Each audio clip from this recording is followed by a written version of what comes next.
Coming up, it's a fight to the finish. Bonanza versus Cessna 210. Flying Christmas trees, flying cows, and flying into the Utah backcountry. AOPA Live this week begins in just a moment. The dream is real, a truly affordable personal jet aircraft. The Subsonics kit is priced at only $42,000. Kit plus engine is still under $100K. Add instruments, upholstery, and paint and you're flying at SonicsAircraft.com.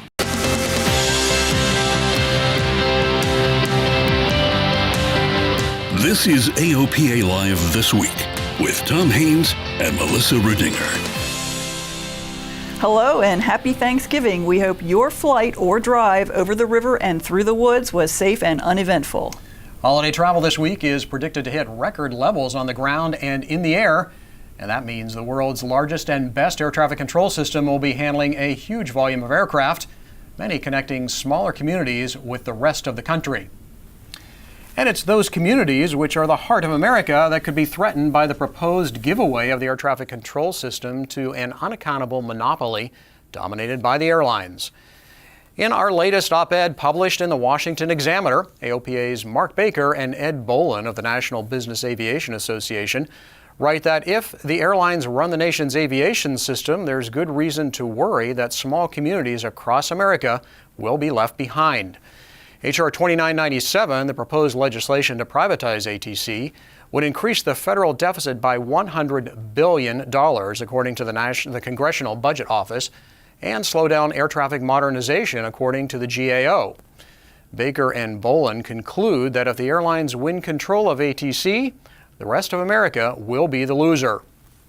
And so, Melissa, while we haven't heard a lot about this bill in the last couple of weeks, there's plenty to come as Congress fires back up after the first of the year, right? That's absolutely right, Tom. For now, taxes are the focus of Congress, but the Transportation Committee Chairman Bill Schuster is still cruising the halls of Congress trying to gin up support for the bill. Of course he is, yep. And that's why we all need to stay engaged. Many of your Congress people are home right now, so it's a good time to call your local office or attend a meeting and let them know you're opposed to H.R. 2997 and ATC privatization. You can also contact them through our website. Just click on the blue tab in the upper left-hand corner. Even if you've told them before, it doesn't hurt to keep reminding them. An update on that Icon A5 accident that killed Major League pitcher Roy Halladay. The NTSB this week released the preliminary accident report. Thanks to the data recorder on the A5, the NTSB determined the aircraft at times was flying 11 feet above the water. The last recorded data point shows the aircraft at 200 feet doing 87 knots. According to the NTSB, video then shows the A5 in a 45-degree bank and maneuvering about 10 feet above the water. A witness told investigators he saw the airplane climb, then turn and descend at a 45-degree nose-down angle, and then hit the water. But some good news from the NTSB. The number of fatal general aviation accidents decreased last year, making the fatal GA accident rate the lowest it's been in 50 years. Less than one fatal accident per 100,000 flight hours. There was a slight increase, just under 2%, in the overall accident rate. It's interesting, though, to compare general aviation with other modes of transportation.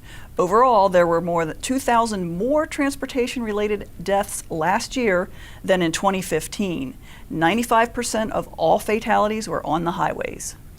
So as you look at the numbers, GA is a pretty safe way to go, and it's frequently a spectacular way to travel.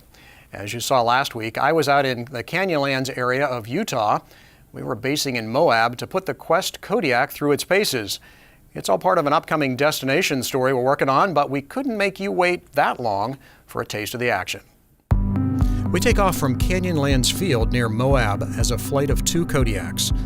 Local flight seeing operator Redtail Air Adventures has several of the capable Quests on the line. They not only host us at the airport, but agree to show us around their backyard.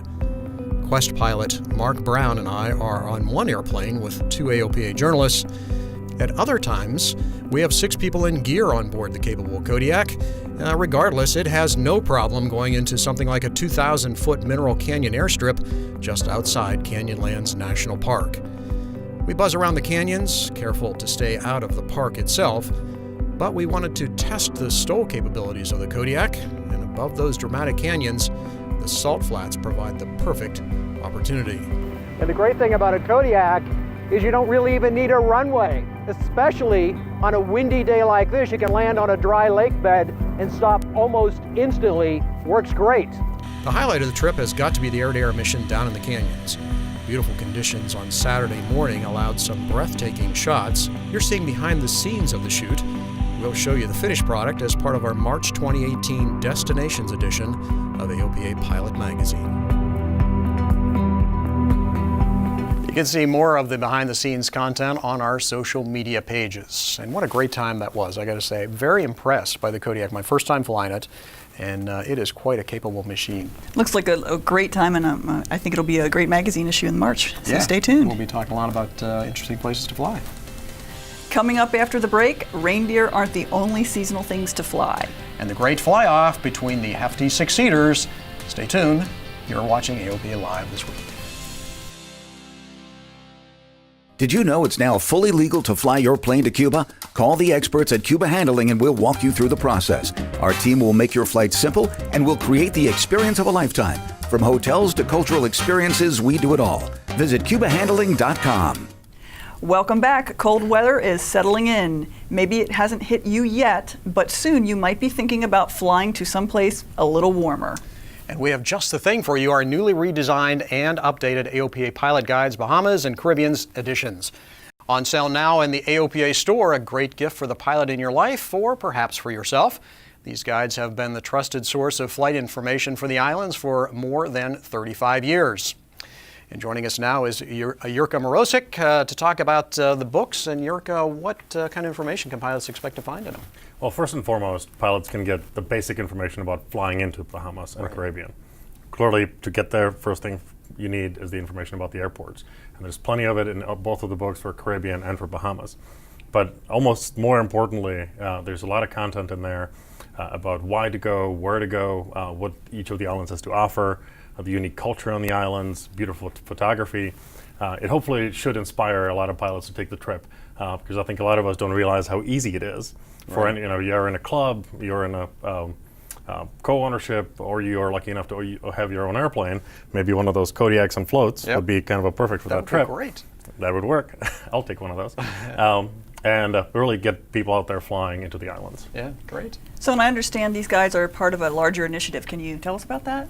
Well, absolutely. So, islands, of course, are a beautiful place to fly, especially as it gets a little colder up here, further north. But really what we found and what we are hearing day in, day out from pilots is that I get my ticket, I get my airplane, I join my club, and what do I do now? I'm a perfect example of that. I moved into Washington, D.C., and it took me 2 years to find the nearest grass strip. I like grass strips. Now, what we are doing at AOPA now is, as a part of our plan to inspire more travel and using airplanes for anything that we can use them for, the guides are just a little piece of it. We want to inspire people to fly and take their airplanes into all the airports that North America and especially U.S. has to offer. So you'll be seeing a lot more from us, from articles to videos to a lot of tools that will be coming up. And I don't want to release too much, but in the first and second quarter of next year, more tools and ideas and the really things that pilots can use on AOPA.org and on our mobile apps on how they can explore really the world around them through airports and get more inspired when they get that ticket, when they join that club, when they get access to that airplane. So it doesn't end there. So they're not just flying for pancakes, and I do love pancakes, but they are also get a lot of ideas about where to take their family, et cetera, et cetera. Thanks, Jurka. The island guides are $39.95 each. The unique aeronautical charts are $12.95. The Bahamas and Caribbean guidebooks are also available as an app on iTunes. A couple of aviation milestones to tell you about. Mooney has just delivered the first Ovation Ultra to a customer. The FAA certificated the aircraft in March. Both the normally aspirated Ovation Ultra and the turbocharged Acclaim Ultra feature new interiors and a pilot side door. Meanwhile, Garmin celebrated delivery of its 1 millionth certified avionics product this week, a GTX 3000 Mode S transponder. Garmin has been in the business over 28 years now.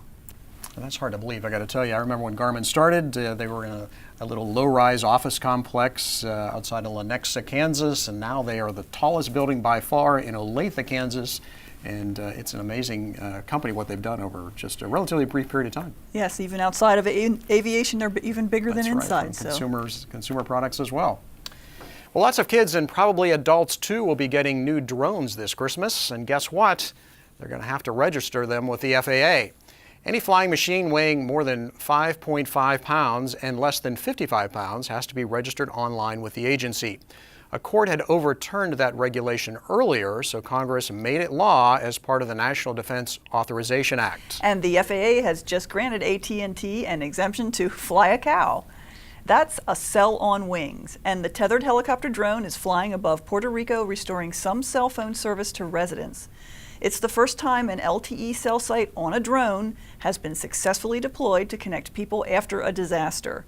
They need an exemption from the FAA because the drone weighs more than 55 pounds. A flying cow. Who knew? Bringing relief to Puerto Rico from a flying cow. Right, and so now, Tom, I have another question for you. Uh-oh. Which Which is better, a Bonanza, and I think I know the answer, a Bonanza or a 210? Well, you know what the answer is going to be for me as a Bonanza owner, of course. In my opinion, it's got to be the Bonanza, right? But that question certainly could generate heated discussion around the hangar or in a pilot bar, perhaps.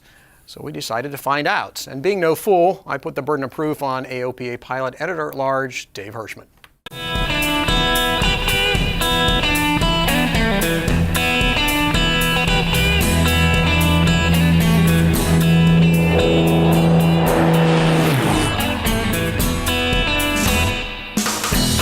These are the titans of the general aviation fleet, and they've always been rivals. The Bonanza A36 and Cessna 210 Centurion are classy six-seaters coveted for their speed, range, and versatility, and their pilots and owners are fanatics. These two airplanes are owned by a San Diego flying club, and they're among the very best of their breed. Both have been updated and modernized, and both are powered by big Continental IO550 engines. The Bonanza came that way. The Centurion got a true Atlantic engine upgrade and a new Garmin panel. So let's put the talking aside and see how these classy birds stack up in a head-to-head fly-off.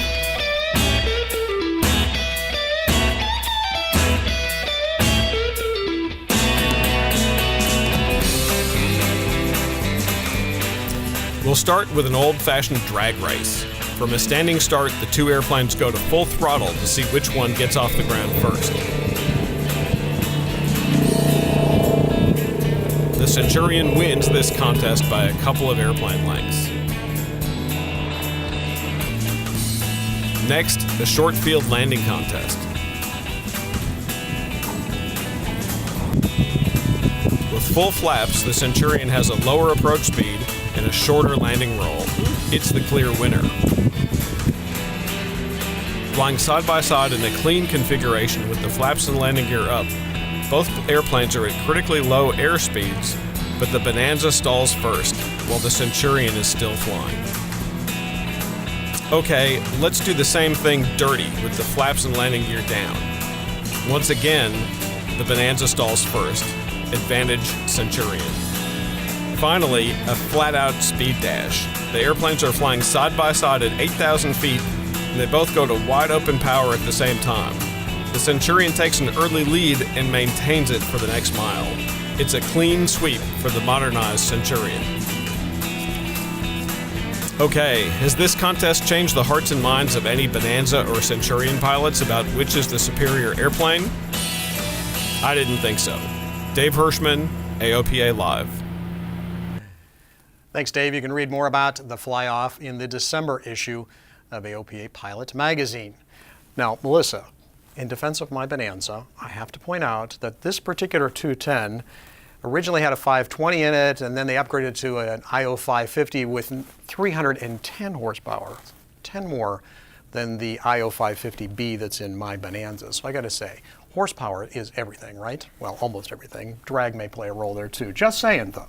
Okay, well, we'll give you that point. All right, thanks. And finally this week, many of you will be shopping for your Christmas trees this weekend. But did you know that the tree you have may have come to you thanks to General Aviation? Paul Harrop explains why. It's harvest time on Noble Mountain.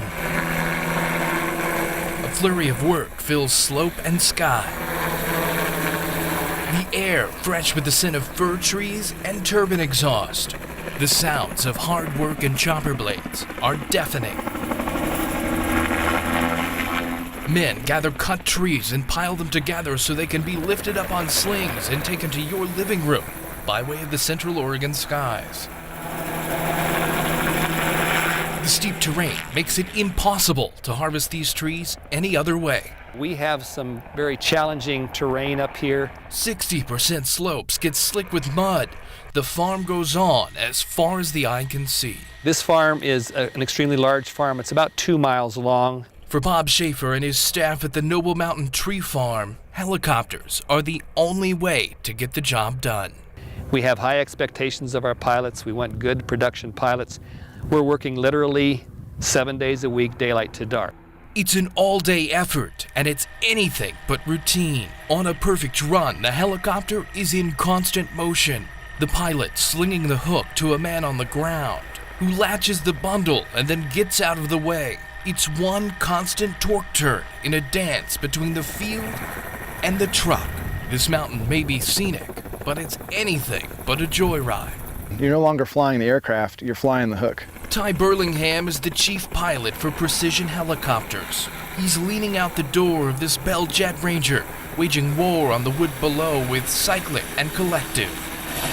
So as soon as you come off the truck, your head goes out into the field, trying to find your hook tender. When the fields are clear cut like the one we've been in today, it's a lot easier. You're looking for the high-vis vest and just head right toward them. After that, you want to get an idea of where your hook's at. So is it swinging behind you? Is it left or right? And you want to kind of get the hook centered underneath the aircraft before you decelerate into the hook tender. And then once you start your deceleration, you're kind of steering the hook right to his hand. At least that's the goal. The motion continues to a waiting truck. They may look big, but it's not an easy target. As a couple pilots have said who've just begun, it's like trying to, fly into a postage stamp. Not only do these pilots have to be precise, they need to be fast. Every second the helicopter is flying costs the farm about 24 cents. So yes, they measure it in seconds. They expect each chopper to pull between 6,000 and 10,000 trees every day. Each load is between 6 and 15 trees, targeting 600 pounds of festive fir per 20-second haul. Helicopters have the capacity to lift more, but it's more efficient to have 500 or 600 pounds where they can move quickly rather than having to fight the helicopter to stay in the air. It's a delicate balance, requiring unique utility flying skills. But the labor is rewarded with smiles of strangers the pilots never even get to see. It's fun to think about how many thousands of families we touch with this aircraft every year. It's extremely gratifying to grow Christmas trees. Our first year in business, we developed a tag, and it said, "This tree was grown expressly to bring the joy of Christmas into your home." And that's our philosophy. A joy of Christmas with beautiful trees, slugged by skilled pilots. In the Eola Hills near Salem, Oregon, Paul Hero, AOPA Live. And you can read more about it in the December issue of AOPA Pilot. I find that mesmerizing to watch the helicopter work like that and that many trees in a day. Yeah, and that piloting skill, getting the hook all in the right places and using the momentum and all that sort of thing. Pretty amazing what they do. Well, hey, that's going to do it for us this week. I'll be off the next 2 weeks. Warren will sit in for me. We hope you have a happy and safe Thanksgiving, and we hope to see you back here next Thursday for another edition of AOPA Live This Week. Yeah.